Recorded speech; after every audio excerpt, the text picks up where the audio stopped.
ಮಂಗಳೂರು ನಗರದ ಹಂಪನಕಟ್ಟೆಯಲ್ಲಿ shoe shop ಒಂದಕ್ಕೆ ಬೆಂಕಿ ತಗುಲಿ ಅಂಗಡಿ ಸಂಪೂರ್ಣ ಭಸ್ಮಗೊಂಡ ಘಟನೆ ಇಂದು ಬೆಳಿಗ್ಗೆ ನಡೆದಿದೆ.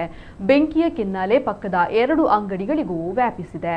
ಯುರೋಪ್ ಶೂ ಎಂಬ ಅಂಗಡಿ ಸಂಪೂರ್ಣ ಭಸ್ಮಗೊಂಡಿದೆ. ಸ್ಥಳಕ್ಕೆ ಅಗ್ನಿಶಾಮಕ ತಂಡ ಆಗಮಿಸಿ ಬೆಂಕಿ ನಂದಿಸುವ ಕಾರ್ಯಾಚರಣೆ ನಡೆಸಿತು. ಮೇಲ್ನೋಟಕ್ಕೆ ಇದು ಶಾರ್ಟ್ ಸರ್ಕ್ಯೂಟ್ನಿಂದ ಸಂಭವಿಸಿದ ಅವಘಡ ಎನ್ನಲಾಗಿದೆ. ಅಂಗಡಿ ಸಂಪೂರ್ಣ ಸುಟ್ಟು ಹೋಗಿರುವುದರಿಂದ ಅಪಾರ ಪ್ರಮಾಣದ ನಷ್ಟ ಉಂಟಾಗಿದೆ.